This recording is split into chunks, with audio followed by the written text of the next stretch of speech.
Yeah, me too. Hi, I'm Dr. We have a bad connection. We have all kinds of things happening. Okay, it says that we're not connected. Okay, we're on this one. Okay, we're connected over there. Hi, I'm Dr. Felice Cellini, and I'm blessed and grateful to be in recovery. Welcome to our Thursday evening Why Wait for Recovery community meeting. Hi, my name's Haiti, and I'm blessed and grateful to be in recovery. I am a compulsive overeater.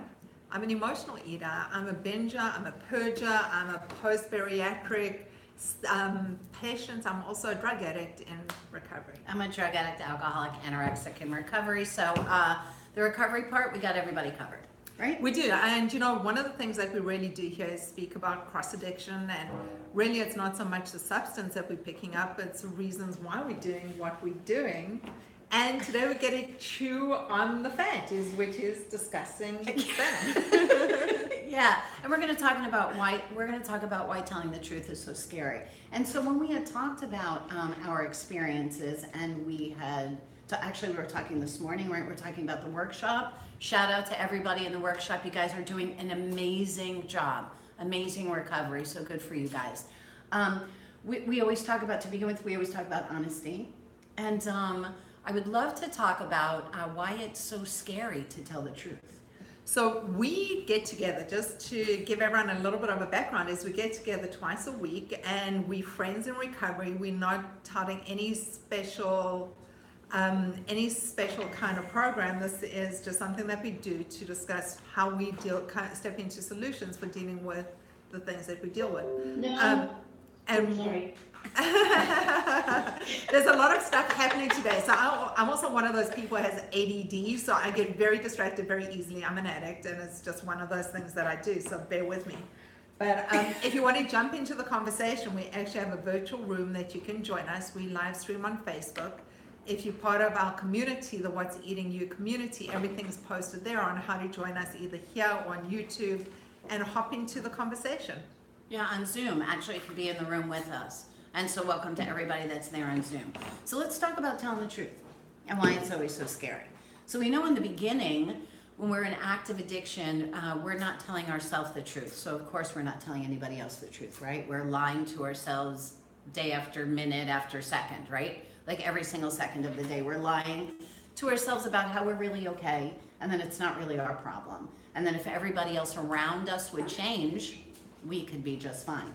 Or if everybody else would just leave us alone, then we would be just fine, right? And so that gives us a reason. We think they're reasons or an excuse to pick up, and we continue to be in active addiction, and we're victims. Poor us. If you just knew what it was like to walk in my shoes, then you would use as well, right? And we've all been there because we don't know how to deal with the world. Our perspective about what's happening in the world is skewed, and our perspective about our importance in what's happening in the world is skewed.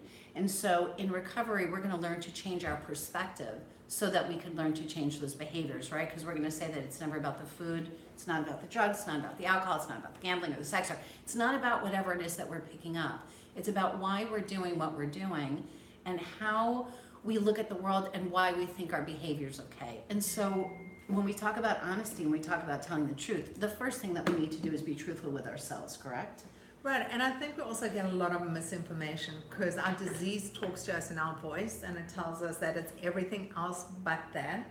So all we're hearing about is I'm a gourmet, I'm all these different things, and why I'm a gourmet. I love food, and it's really, if I was swapping one thing for another, then I'd be okay. And if I just stayed on this one diet and I did this one thing, I would feel, if I was skinny, I would be happy. And if I just ate this, I couldn't give this up. It's all these conversations and all this noise all the time inside our head.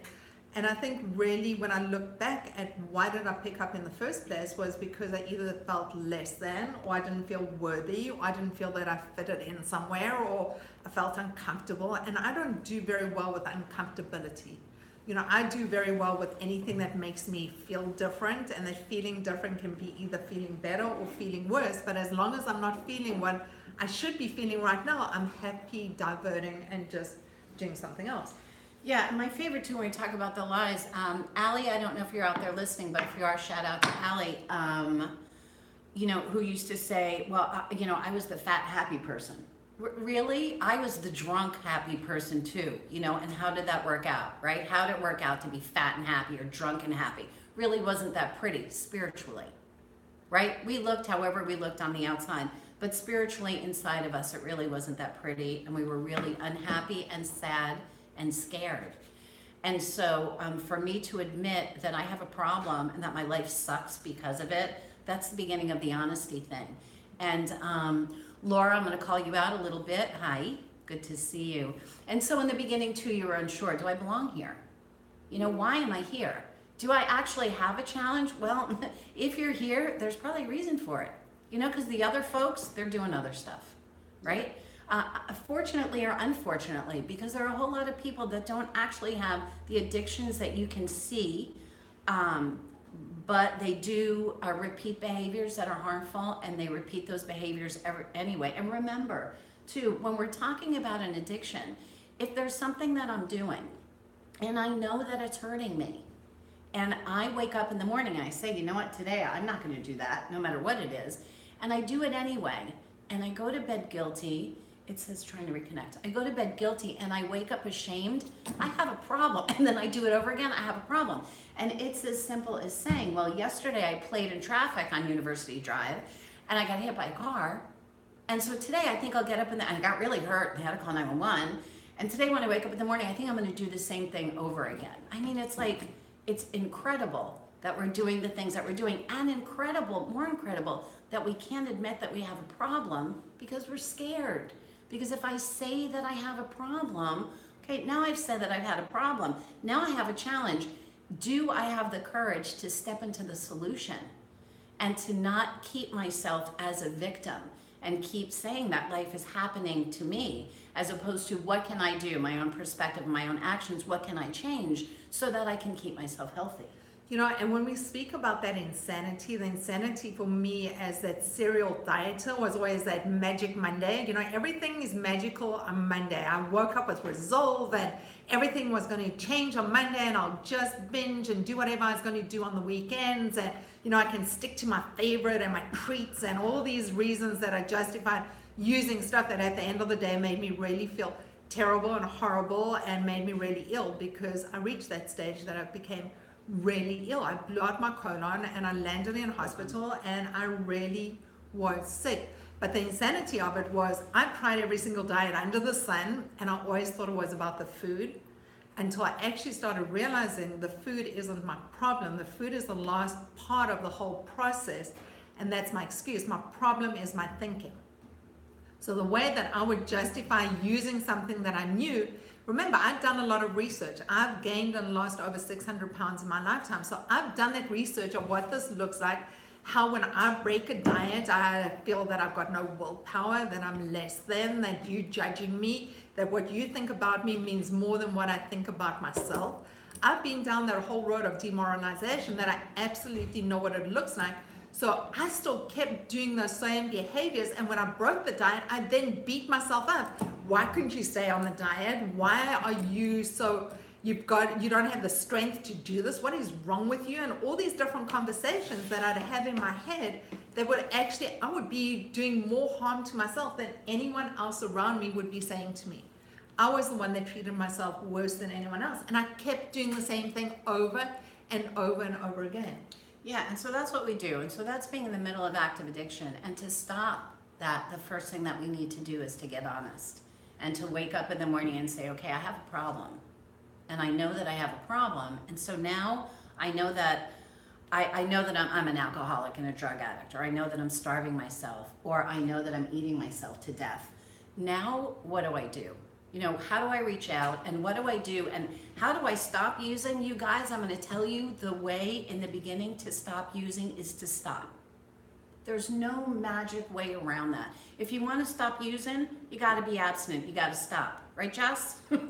Right? Going to treatment is stop. It's just the way that it is. It happens with all of us. It's something that we all have to do. So we have to clean up the receptors in the brain so that we can start to think clearly, so that we can ask for help, right? So that we could reach out, become a part of a community and do what it needs to do so that we could start changing our perspective, so that we could start changing the way that we look at the world, so that we could change the way that we deal with our own emotions, so that we could stop picking up.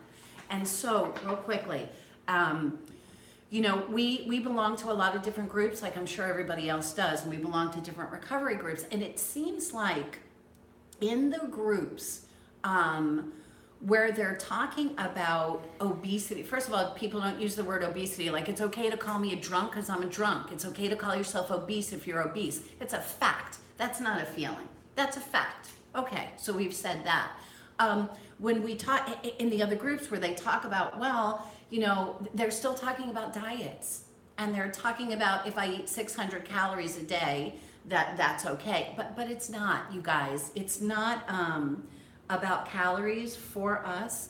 It's about abstinence from the things that keep our brains firing, that keep our dopamine receptor firing and nuts, crazy. I mean, and so we have to stay abstinence from those things to begin with, and that's always going to be our truth. And it's not that, wow, you know, I can't believe I can't eat chocolate cake. It's that I can't believe how happy I am today, and I don't need to pick up anything else, right? It's going to be about coming from a place of abundance instead of coming from a place of lack. Whenever I'm coming from a place of lack, I'm a victim.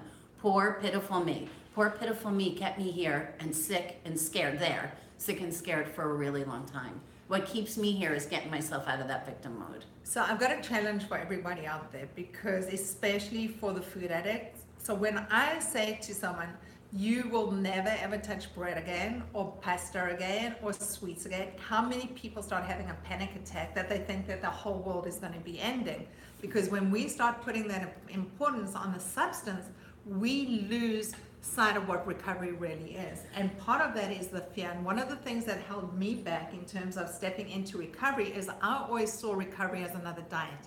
This is a totally different way of viewing the world.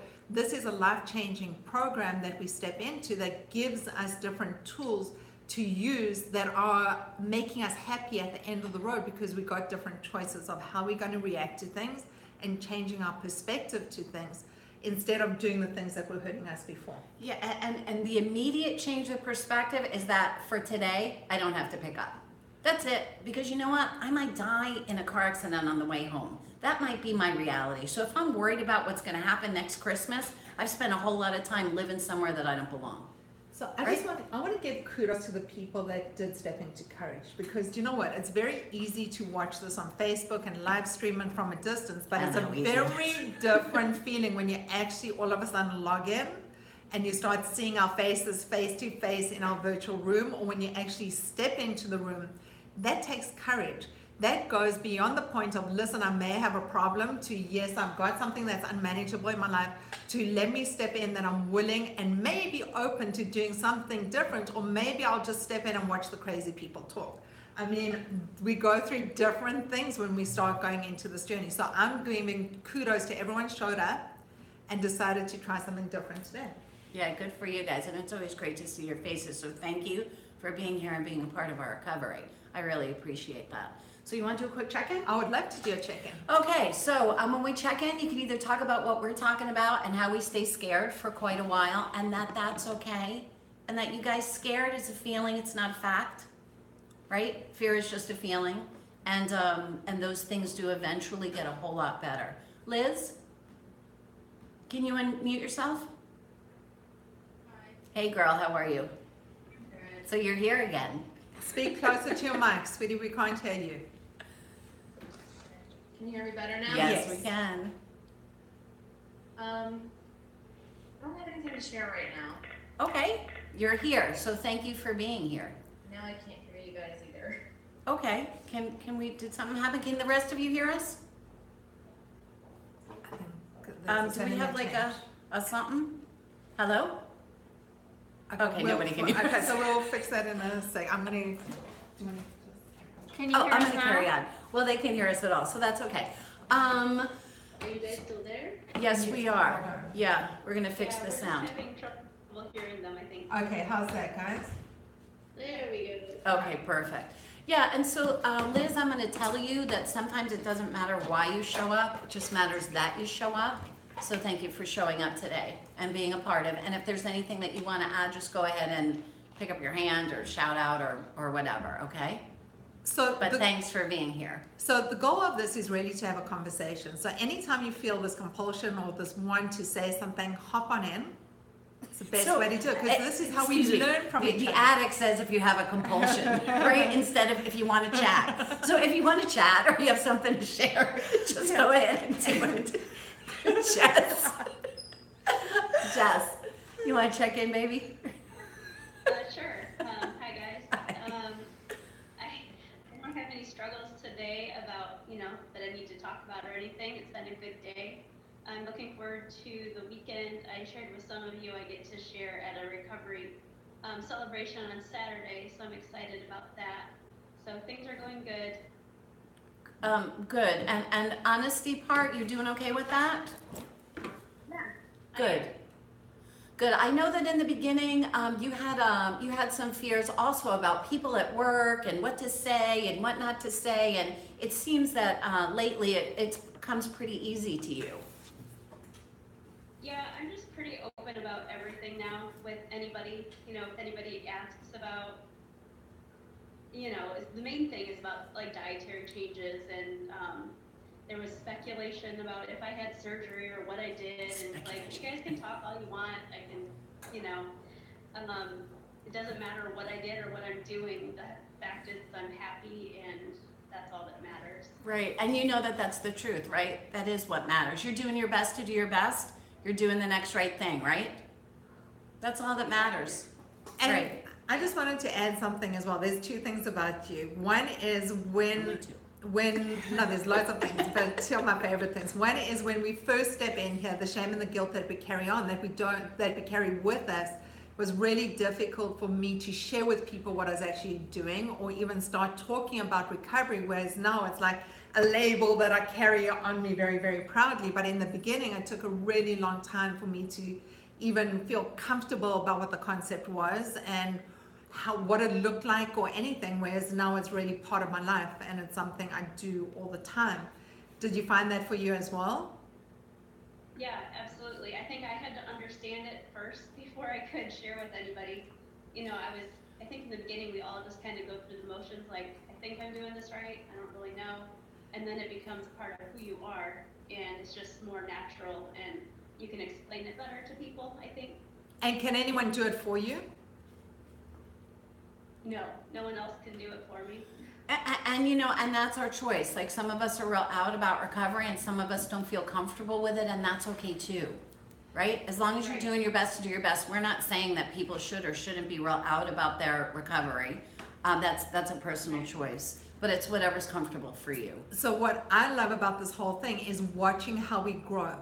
So having started the journey with you and watching how you grow is really one of the things that I love about our community, because we watch each other grow and grow up and get well. and get Get happy happy. and Right. just like really become so different. I mean, your effect from when we started to where we are now, it's like a different person, and our conversations are different. And Jessica is one of those people that just embraces being of service and stepping into service. And how does it shift your world when you start doing other things? Like, how does service impact you? What, baby? I just feel a lot happier, I think, for me, like service, doing service with you guys, doing service in my community here, it just helps me to be more happy and feel like I'm like a contributing member of the recovery community. And you're contributing positivity into the universe. Everybody has their own shtick. My higher power is a positive energy in the universe. So, the more that we give to that positive energy in the universe, the more that we could put out there, and the more we allow other people to receive. For me, that's a big part of why I believe that I'm here on this earth.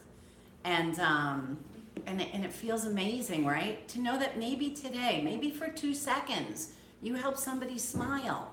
Like, what's better than that, right? What's better than that, right? Thank you, Jess. And just coming back to the honesty side of it is, some people step into our room and step out because they get scared. Of You know, course. fear is very much part of firstly, pain is, I really believe, is the thing that brought me into the room. Like the pain was really so insurmountable. And then the fear has been my challenge in terms of something that I work on, because that's me trying to stay in control of stuff that isn't serving me. And the fear of the unknown becomes something that becomes very, very real. So anyone who steps into our room online, if you don't feel comfortable talking, don't. That's okay. That's okay. No, the one beautiful thing about our community, and we've got this close group on Facebook called What's Eating You, is that we are a loving, nurturing community. It's a non-judgmental space. For me, I mean. Yeah, except for Felice. But everybody else is really nice. Yeah. She's a meanie. But there's honesty and there's integrity. But the thing is, it's really a safe, non-judgmental space, because we've all come from the same place. We all come from the place, no matter how our journey got us to the door, our backgrounds may be different, but we had so many similar feelings, and we're able to relate to us on that feeling basis. Yeah, the addicts are addicts are addicts, so you can't connect at all. Well, you can spiritually, you just can't connect, virtually, so that's okay. Hey, thank you, Jess. Hey, Karen. What's up, girlie? Talking about why it's so difficult to tell the truth. What's up with the and sun? I find that I can't hide sometimes. I have to be out there and admit to things. And also with what Jess was saying and Haiti, I find that there are different people that know various levels of my journey. And that's changing slowly over time. Including more people, but it's a process and not something that you just go out and hang a big banner on your front lawn and admit to. So that's part of what's so difficult about being truthful. So remember, and so what happens is that we're scared, right? I can't hear you, sorry. So we did something wrong. Give me 1 second. Okay. Press the thing. We have to There we press go. the thing. Can you hear us now? Yes. We're having an Okay. issue with things. So that's all fear, right? So remember, we're going to define fear. We do it every week as being afraid of losing what we have or not getting what we want. And so when we talk about losing what we have, maybe I'm going to lose the respect of my next door neighbor's dog walker if they find out that I'm in recovery. Who gives a shit? Like, who gives a shit? Like, you know what? If you're doing your best to do your best, then what I think of you doesn't matter. It's what you think of you that matters. If you choose to share or not, that's cool. That's about you, and we said that everybody's different. If you don't share because you're scared, then we need to find out what it is. What is that ego-driven, that my opinion of me depends on your opinion of me, right? If you don't like me, listen, I'm a physician assistant, right? I practice medicine. People know that I'm in recovery. If you have a challenge with that, okay, go see somebody else. Like, it's who I am. It's part of my story. It's also what brought me right here. It's also what allowed me to help somebody else today. So every time I let somebody know that I'm in recovery, it gives them a space to be open about something that's going on with them that maybe they were too afraid to share. It also gives them a place to say, wow, I'm never coming back to see you. You're a drug addict piece of shit. And you know what? Peace out. It's all good, right? I'm a little tiny speck in this universe, right? And my world doesn't change because of your opinion of me.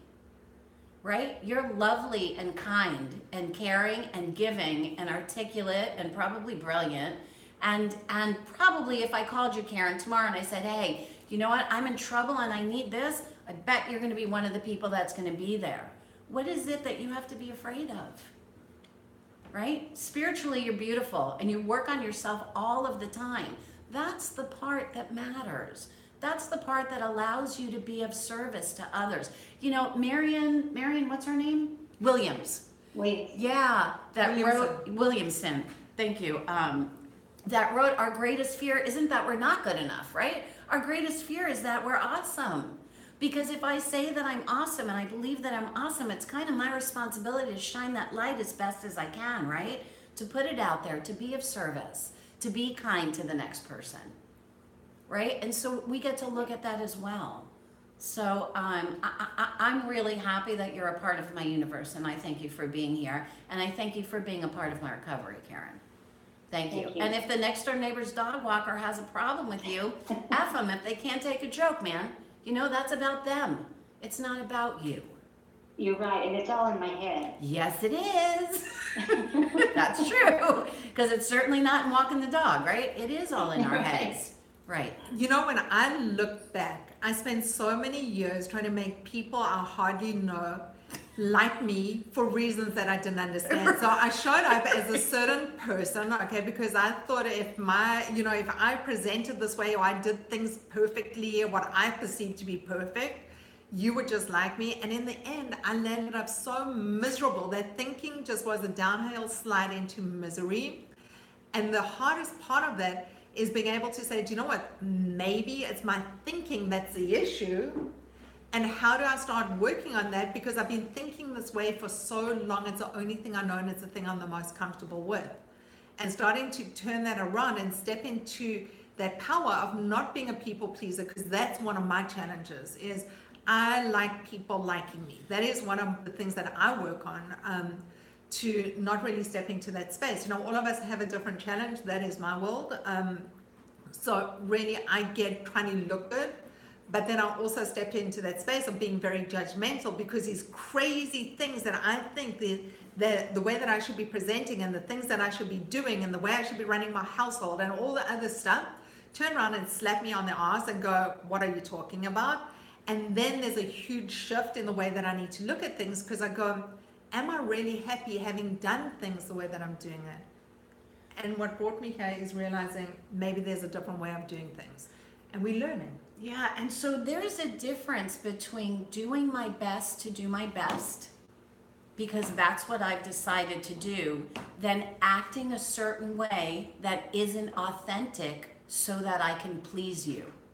Super, super important thing to understand the difference of, you guys. And that's workshop stuff. That's stuff that we do in the workshop, because we learn we learn and we grow so much spiritually, and it's more one-on-one and the community and that whole thing. That's something that we get into. But that's a super important thing for us to understand, because I think what happens when we say, I'm a people pleaser, maybe people hear, well, you're supposed to be nice to people. But we're not talking about you being nice to people. We're talking about you not being kind to yourself and doing things for others because you think that's going to make them like you, which has nothing to do with your authentic self, right? Your authentic self wakes up in the morning and says, today I'm going to do my best to do my best. That's it. Right, so that's the point of honesty, is that point of where we lie to ourselves that says, listen, even though I feel uncomfortable and I'm not feeling good about doing that, and I've got that icky feeling inside the pit of my stomach, I'm going to do it anyway because you're doing it and it's expected of me. What happens too? That is, then, I've done many things that Yes. way, and I've landed up really feeling guilty and ashamed at the end of it. or pissed off and discontent because I'm giving so that you're going to give me something back. If I'm giving to you so that you can give me something back, if I'm giving because of the return, then I'm not giving from my heart. And I'm not doing my best to do my best. I'm manipulating because I'm expecting something back. And that's going to leave me disappointed and discontent all the time. Right? So there's, we could talk about that for years. It's like such a great subject. What, resentments? Oh, I've got millions of them. No, that was really When good. I walked into the rooms, when they asked me to say, write 3 things that you're grateful for, it took me 20 minutes. If they asked me to write about your resentments, I wrote pages and pages. I didn't even need to think about it. Right, and those resentments, you guys, when we are quote unquote people pleasers, again, if I'm doing something because I want a certain response from you and you don't respond that way, I hold a resentment. That's crazy, and it's so much work, and it makes so much chaos, and it keeps me so unhappy. And then again, I'm a victim. And then that's I all do you're thinking so about. much, and I'm not appreciated. Nobody cares about me. Stop doing so much. Do your best to do your best. Do the next right thing. Let the universe turn the way that it does. The people that like you are going to like you because they like you, because they decided to be happy and like you today. It doesn't have to do with you. Our only responsibility is to show up and do, I believe, it's my belief, is to show up and do our best, and that's it. That's it. You know, Can you go there, Jennifer? in 1 sec. I honestly believe, if we had to look at what we could be doing between 7 and 8 o'clock on a Thursday night, there are a million things out there that are choices that we could have made of things that we could be doing. But there's something that brought us to this point in time right now, because I arrived here broken, sick, miserable, and I really needed something else. So the first step in that honesty is being able to say what I'm doing isn't working. Right, I'm sick and I'm suffering and I need some help. Jennifer, you want to share, hun? You want to unmute yourself? Perfect. How are you today? Yeah, sure. So the last 2-3 months, I've been gradually slipping back into my bad habits. Okay, so how about, so we don't do that? So you're going to find out Okay. that I am the mean one. So we're going to say I'm using. The last couple of months I've been using. We're going to keep our addiction and recovery very black and white, because as soon as I start to make it look pretty, I'm lying to myself. So I don't slip back. When I pick up the Percocet and put it in my mouth, I've relapsed if I've had recovery time and or I'm using, because I don't have recovery time. It's okay for you to say, I've been using the last couple of months. Everyone else is going to say, shit, I did that. It's like, okay, that happened. Okay, so yeah, so you've been using. Okay, thank you for sharing that. And tell me how you feel. Tell me how you feel. Not fabulous. Yeah, of course not. Of course not. It sucks. You're scared, right? Yeah, scared, mad. So. Yeah. So I'm sorry that I'm proud of you for saying it. I'm sorry that you're going through it. I'm going to tell you, and especially in the beginning, it's going to be super hard to talk about it. The fact is that, if you're one of those people that think, well, I weigh 150 pounds more than I'm supposed to, and so what I'm going to do is diet, and I do that for a little while, which, by the way, if that worked, nobody would be watching these meetings.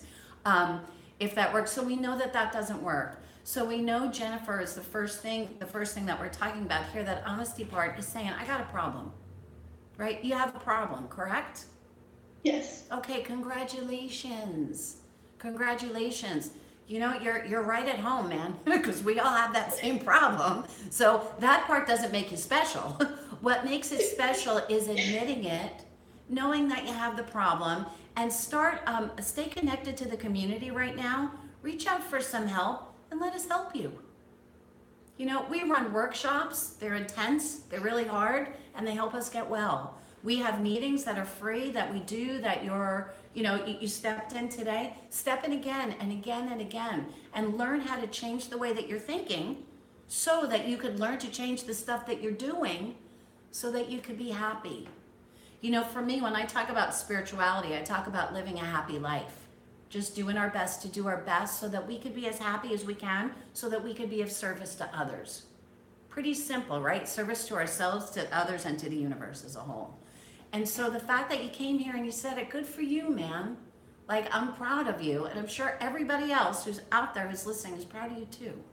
So good for you. That's the worst, scariest part, is to say, I'm an addict. So I would like for you to say right now, I'm an active addiction. Say it.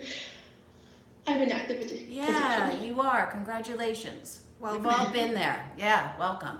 We've all been, I just got goosebumps actually when you said it, because it's like, I can remember sitting in a meeting, especially I was clean and in recovery for 7 years, and I relapsed.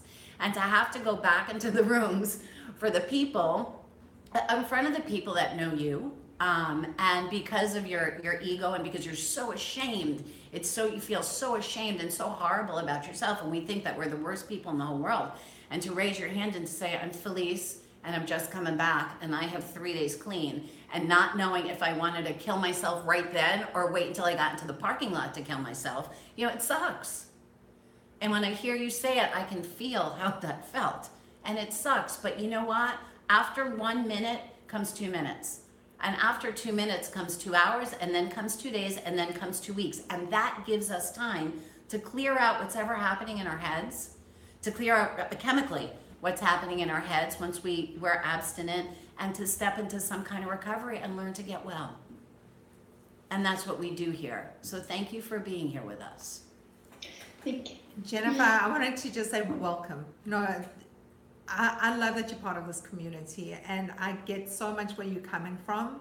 I used to look at my food addiction as the least of the addictions. It wasn't that serious. I like bread and I like the sugars and I liked all the other stuff, and I thought other addicts would laugh at me because those were my go-to things. But can I tell you something? I was eating my emotions that I came in here. I was so miserable. I was so good at eating them. It took me so long to express them and to start talking about the things that I was really carrying in my heart and that was weighing me down and making me so miserable. Write that down. But our What's Eating You community on Facebook, one of the reasons we have it is that it's a safe place for us to be able to talk about these things. Because just because we have a thought doesn't mean to say that we've got to act on it. And in the beginning, it sounds like garbage because that becomes a compulsion and an obsession. And that obsession does get lifted over time the longer we abstain from picking up. But the thing is, start talking. The more you practice, the easier it becomes. And even if it is as simple as, do you know what I'm struggling today? This is what I'm feeling. I'm feeling whatever that is. Put it out there. And it just helps because other people learn from us, we learn from them, and just knowing that we're in a community with other people that have felt the same way or feel the same way lets us know that we're not alone, because my addiction put me in a really lonely, dark place where I thought I wasn't lovable and no one could actually love me and I wasn't worthy. Also, Jennifer, you got to stop picking up. And when you put it out there, when I feel like using right now, I tell somebody, shit, it's Tuesday and I'm having such a great day and my life is perfect and I feel like eating 100 milligrams of oxycodone. Like, I don't even know how that happens, but it happens. I'm an addict in recovery.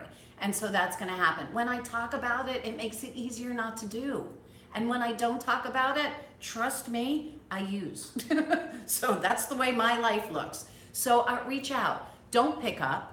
Get rid of whatever shit you have in your house. I know that we all go to the store, we all go to whatever, yeah, and I know drug dealers all over the world. So anyway, but no, realistically though, don't pick up. Do your best. Start doing your gratitude list. Are you you're on What's Eating You, right? Yeah, I've been doing the gratitude Okay, list. perfect. actually. Make sure that you're doing that every day and reach out. Someone's going to help you. Okay? All right. Thank you for being here. Miss Laura, what up, girlie? How are Hi. you? So I was talking to Ange the other day about something that for me, I have great shame after I share. And that's what makes it really hard for me. Like, it's easy for me to say that everything's fine. Mhm. I feel like when I share here, my internal dialogue is that I'm being whiny. I'm being whiny about my surgery, and I'm not figuring out my food and all these things. And that's the chatter for me in my head is about. Can I ask you a question? When I share that I want to use, or when Angeli has a question about her surgery, or when Jennifer's crying, do you think that they're being whiny? No. You don't even know us. I'm going to ask you to treat yourself with the same kindness and respect as you treat strangers, Laura. I'm asking you to respect yourself the way that you would respect somebody that you just met on the street. I'm asking you to be as kind to you as you would be to me. So if I'm complaining about something or whatever, and I give everybody their 15 seconds, right? You got 15 seconds to tell me what the problem is, and we'll talk about the solution. Not asking for help, which is how we grew up, right? If we asked for help a long time ago, you guys, we still probably wouldn't be in this room. Yeah. So we grow up that we don't got no place to ask for help, right? Mm-hmm. We're strong, we're productive, we look good on the outside, meaning that we find our place in society and people think a certain way of us, which usually in the beginning has nothing to do with how we really are, right? And one of the things that we don't do is ask for help because that makes us weak. Us not asking for help makes us dead. It doesn't make us weak. It makes us dead, some of us. Almost made me dead a whole bunch of times, right? Reaching out and saying, this is what I'm going through, first of all, allows you to be of service to somebody else. So when you say, I had surgery and I lost weight for 6 weeks, and now I'm not losing weight, so I'm gonna go ahead and starve myself because that's my go-to. I'm gonna cross addict. and I'm going to go ahead and starve myself and become an anorexic because I feel comfortable being an anorexic, just like I felt comfortable overeating. You sharing that, there ain't anybody else probably that hasn't gone through that. I'm not kidding. Give somebody else permission to say, shit, I'm so glad that she said that because I need to talk to somebody else because that's what I'm doing. That's first of all. So if you don't want to do it for yourself, do it for somebody else until you get used to doing it for yourself. You consider yourself weak when you can't fix everything on your own. If any of us could have fixed this on our own, we wouldn't be here. We wouldn't be in the place that we are. Who wants to take a guess as to how many addicts there are in the United States? Like, is there a number that's that high? Like, can we count that high? There's a reason for that, right? Reaching out and asking for help, not complaining, because I don't let you guys complain. I don't. Everybody that knows me, do I let you guys complain? No. Are you allowed to say, hey, this is my challenge, how do we fix it? Of course. I don't know how to put oil in my car. If I want to do that, I need somebody to teach me how to do it. It doesn't make me stupid, just means I don't know how to be a mechanic. Yeah. Right? Okay, so with you, have you had gastric surgery before in your life? No. No. Do you sit down with a counselor every day and discuss what it is that you're supposed to be doing? Of course not. How are we supposed to know what we don't know? It's true. Right? We learn by asking. We learn by asking for help. We learn by asking questions and being open-minded to an answer. Okay, so here's what I'm dealing with. Last week I was like anorexic, remember? Like I'm gonna restrict and make my scale go down. So the past couple days I'm like the other way. I'm like, going this other way now. Like, Tell me what that means. Don't talk around it. Tell me what you're doing. Well, sometimes I'm like, I'm not hungry when I'm eating. Mm-hmm. I'm not eating to the point that I'm gonna be sick or anything, but at the same time, like I'm not hungry. Okay, and Why you're am eating I anyway. picking up? Why am I doing that? Because you're an addict and because you haven't gotten there yet. And that's I'm not saying that's okay, like the behavior's okay, but it's okay to be wherever you are. And now that you've said it, perhaps somebody can help you. Because when you ain't saying it, nobody can help you. Yeah. Right? Okay. Angeli, will you have a conversation with Laura about that? Of course. Yeah. And Laura, you're in the workshop. These Yeah, are I'm in the things workshop. okay, so you're doing your work, right? Yeah. And if you have to do some of your work over again, you will. Yeah. And and you're going to get well, but without reaching out and letting us know what's going on. And you have shame. I don't know if you have shame about sharing, you have shame about the fact that you ain't acting perfectly right now. Both. Okay. How many people feel ashamed when they feel like they're not being perfect? Oh, yeah. Yeah, we all do. Okay, so that makes you part of this clan. Okay, does that make it better for you? No, it doesn't. But it's reality, right? The shame is all about you, man. Nobody's judging you except for you. Yeah. Right, and again, if Angeli just said that, and she said, hey, you know what, I've been eating a lot and I haven't been hungry and I don't know what the F is going on with me because, I know better and I am with these people all day long and I do hear their crap ad nauseum and I'm doing it anyway. Would you judge her? No, never. Right, you'd probably say, gee, I need to reach out to Angeli later and see if there's some way that I can help her. Right. And I'm sure as shit glad she said that because I'm going through that same shit right now. Yeah. Yeah. Allow yourself to be a human being. Okay. Okay? And give yourself a little bit of kindness. Okay. And thank you for sharing that. Thank you. And I'm being nice, and I'm usually not nice. So I'm being nice because I appreciate what you're doing. I appreciate it. All of us appreciate your struggle because we've all been there. Every one of us. All of us appreciate your shame because we've all been there, man. Remember, it's not what we're doing. It's not the picking up. It's how are we feeling that makes us that drives our behavior. And so we have workshop Saturday. On Saturday, we'll talk more about it. We'll find out what's behind it so that we can help you to get well. Thank you. All right, thank you for sharing that, Laura. Yes. I can so relate about what you're talking about because I went through a similar thing after my surgery. We forget that surgery kind of cuts our legs off at the knees. Once we have it, everything changes really, really quickly. And one of the things is we're also detoxing really quickly because our diets change radically in a very short period of time. So we're crazy. Like our heads are also a little Well, nuts, we're but crazy to also- begin with, and now we're Right, double and now crazy. we're double crazy. And Right. also on top of it, I had certain habits of things that I would do on a regular basis that became part of my habits of ways that I was doing things. Like I had certain times of the day that I was picking up because I did that every single day. And so I also had to shift some of the things. So they say sometimes like to shift a thought, you got to shift a muscle. So consider doing other things during the day that also help with that, because sometimes we just do that because we're used to doing it, and sometimes it's stuff that's going on, and sometimes it's we're bored and we've got nothing else to do. So it's just also starting to learn about what makes us work and why we're doing the things that we're doing. And that's the work that we do in the Right. workshop. So yeah, so we'll talk a lot more about it Saturday. And you're not alone. And I Right, just also tomorrow. want to go back on something that you said. It took me 42 years to get into the rooms because I never thought my addiction was that bad. I never ran drugs with Pablo Escobar. With me, or she never ran I never landed up in jails or institutions or other places.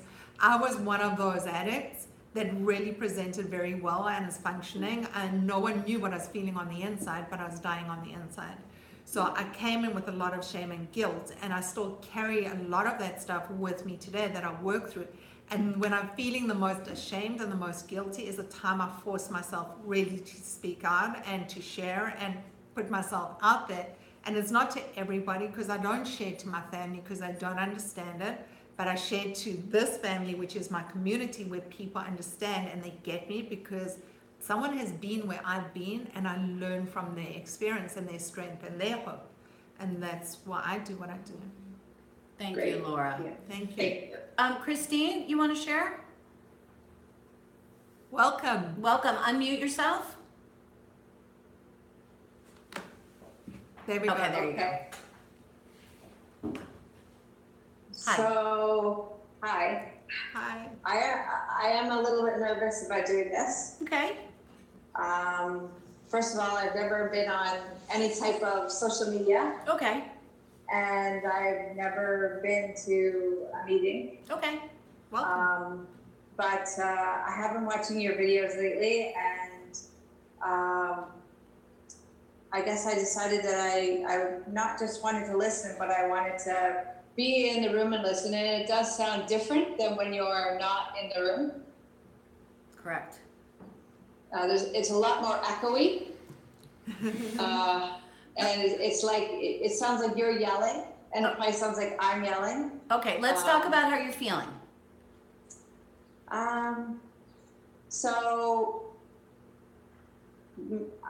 my therapist hasn't been around this week, and so I feel a little bit lost this week. And so I've actually just started seeing her. So, you know, it's been difficult to talk to her, never mind coming online and talking to a group. Christine, are you an addict? I've been struggling with that because I think yes, Okay. but I also am still going through the process of bariatric. What do you mean going And- through the process? You had surgery, you're gonna have surgery. Yeah, no, I've had surgery and I'm So let me ask you a question. What got you there? How much did you weigh when you had your surgery? 230, and it was, I believe it was exactly what I'm doing now, and that is, I guess I'm using, so Okay. I'm not eating, Okay. and it's been difficult, but I think that there has been triggers. Okay, so That here's kind the of- thing. Here's the thing. So we're not going to get into all that right now. Right now, welcome. I'm glad that you're here. I'm glad that you're here. Whether you're using or you're starving yourself, they're both addictions. Remember, we're going to define addiction as I woke up this morning and I promised myself that for today, I wasn't going to da-da-da-da. And I did it anyway. And I went to bed guilty and I woke up ashamed. That to me is the definition of it. And I did it again. Not that it happened once and I learned and I said, oh, I'm never going to do that again. But I do it again. I have a challenge, right? And so there's something that's driving that behavior. So our goal is to find out what's driving that behavior. What's making me do the stuff that I'm doing? Because what you're doing is the end result of how you're feeling. And so in recovery, we're going to talk about how we're feeling and how those feelings are driving the stuff that we're doing. Explain why you asked Explain her. why you asked her starting weight. Oh, so the reason why, thank you, Angela. So Angela's making face at me. She's like, you're an idiot. I just wrote it down for you. The reason why I ask you starting weight, how tall are you? I'm 5'2". Okay, you're 5'2", so you weighed 130 pounds more than you were supposed to or something, or 100 pounds more than you were supposed to? And Right. I've already, I haven't weighed because. That's I've okay, chosen- so we're really not talking about the weight. I'm just bringing that up. So why you? Yeah, why the you- point, the reason why I'm asking is because if you haven't, if you're an overeater, then you weigh 20 pounds more. If you're weighing 100 pounds more and it's making you sick and you got to pay to have surgery, you're putting yourself under anesthesia to have surgery to fix a problem that, by the way, is going to fix the problem for about a second and a half. And then it's up to you to fix the reason why you got the problem. And I see Jennifer shaking her head. It's so is everybody else now. It's the reason why we have the problem that we have to fix. Otherwise, we'd all just be on a diet and live happily ever after. We know that doesn't work because dieting is fixing a behavior, which we can't keep. But dieting is about the behavior. It's not about what's driving the behavior. So yes. I think part of the problem that I have is I'm in the helping field, so I'm constantly helping others. And so it's difficult to look at me as having a problem, even though I know that I have a problem. Okay, and so that's our ego, right? I'm in healthcare, Jess is in healthcare, you're in healthcare, so, or whatever it is that you're I'm in. in teaching. Okay, okay, same. So you deal with the public all the time and you're there to help. So, okay, Yes. so thank you. I'm glad that you said that. Reach out to the community. Are you doing your gratitude list every day? I haven't started. Okay, good, start. It's a really simple thing to do and it's the beginning of changing your perspective. And so I challenge you to do that and to come back to the meeting on Sunday. It's the train. I love the train. So actually, that's a signal for all the born on the gratitude list. Exactly.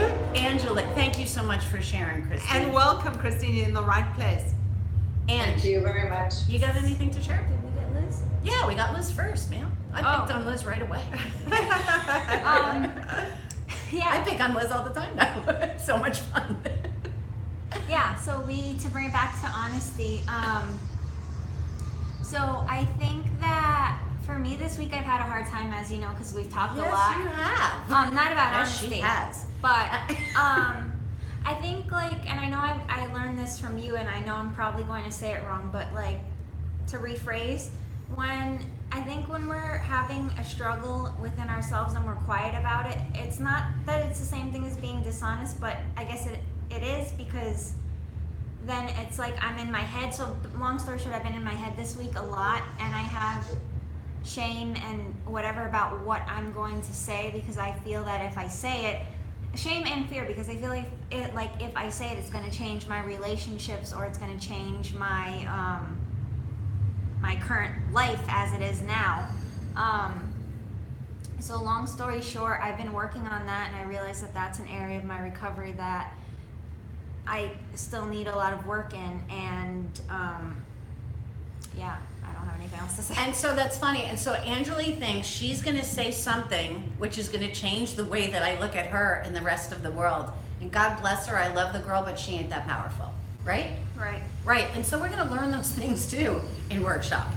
We're going to learn that you can mess up and I'm going to love you anyway. And right? can I say something else? You can say crazy stuff and I'm going to love you and care about you anyway. Right, and it's one thing to say, you said you're not that powerful, right? And I said, yeah. It's one thing to cognitively understand it, and it's a whole other thing to believe it and have yourself understand that. And from let go within. of the fear. Right. The hard part is letting go of the fear. Right. If you didn't have any fear, you'd call me in the morning and you'd say, Train. You'd say, Felice, you know what? Da-da-da-da-da-da. And I'd say, oh, okay, which is what I always say. Okay. And that would be that. Right. instead of you being in your head for a week and you making yourself crazy and in the middle of chaos, which is what we do when we're in active addiction. You're not in active addiction right now, so you don't want to put you back there. Right. Right. You got something to say it. Laura, if you say something to me and I don't like you anymore, it's because I'm an asshole. It doesn't have anything to do with you. That's right. It has to do with me and the way that I'm looking at the world, not with you and what you're saying. Very, very difficult concept for us to understand that that's all we can do is show up and do our best. The rest of the world is going to do whatever the rest of the world does. That ain't about us. That's about the rest of the world. That's also another thing. I know I keep saying stuff that we work on, but the important stuff that we're touching on is the stuff that we work on. Right, and we have got the longest train that's ever in the history of the world, shipping in addicts to come join our meeting. So we've only got a couple of minutes. I just wanted to actually say welcome to all our newcomers, because I know how scary it is the first time you walk into the room. It takes tremendous courage. You're in the right place. We love having you. Keep coming back, because this is a learning experience. Also, gratitude is essential. I'm grateful for Angelique, who shows up and is of service. I'm grateful for Jess, who shows up and is of service, and Dawn, who's not here, and other people who, and Sarah and other people who really help get the message out, because really living in pain is horrific. Yeah, and for everybody who does step in and who shares, and people on Facebook who are putting out their questions, and for you guys that show up and share so that you can be of service to others, thank you. And honestly, the easiest way to be of service for the guys who are live streaming us, give us the thumbs up or give us the love symbols. Or share it. Or share it. Share That's the also meeting a with great somebody, way to do some it. other sick and suffering addict, which is real scary in the beginning because you don't want anybody to know that you're part of anything like this because you have all that shame. But one day you'll get over that. And also, we on YouTube. Or not. Why Wait for Recovery? All one word. We on YouTube. We archive all these meetings. Just so you know, the people who joined us virtually are not on screen. No one sees you. They only see Felice and myself. Yeah, and we see you. We see you, and they may hear your voice, but really, we're here to learn from each other. No one knows who you are. There are thousands and thousands of people who join us every week. And speaking of which, we meet up again on Sunday from 9 to 10 Eastern Standard Time. If you are in South Florida, come join us. Come join us at the table or join in the discussion. It's an awesome place to be. Or make sure that you register to join us in our virtual room. The Why Wait for Recovery experience is online, and you have to register to get the code. And you want to take us out? Yeah, I'm going to read the promises from the Big Book of Alcoholics Anonymous. If we are painstaking about this phase of our development, we will be amazed before we are halfway through. We are going to know a new freedom and a new happiness. We will not regret the past, nor wish to shut the door on it. We will comprehend the word serenity, and we will know peace. No matter how far down the scale we have gone, we will see how our experience, Laura, can benefit others. That feeling of uselessness and self-pity will disappear. We will lose interest in selfish things and gain interest in our fellows. Self-seeking will slip away. Our whole attitude and outlook upon life will change. Fear of people and of economic insecurity will leave us. We will intuitively know how to handle situations that used to baffle us. We will suddenly realize that the universe does for us what we couldn't do for ourselves. Are these extravagant promises? We don't think so. They're being fulfilled among us, sometimes quickly and sometimes slowly, but they always do materialize if we work for them. I'm blessed and grateful to be in recovery, and I'm blessed and grateful for every one of you that are here and are a part of my recovery. My name is Dr. Felice Cellini, and this was our Why Wait for Recovery Thursday night recovery meeting. And my name is Heidi, and I'm blessed and grateful to be in recovery. I'm also so grateful to Crema Agency and General Provision, who have gifted us the space so that no addict anywhere should suffer. And we are really grateful for that. If no one's told you today that they love you, I love you. Have a wonderful week, and I look forward to seeing you on Sunday. Peace out, you guys. Everybody.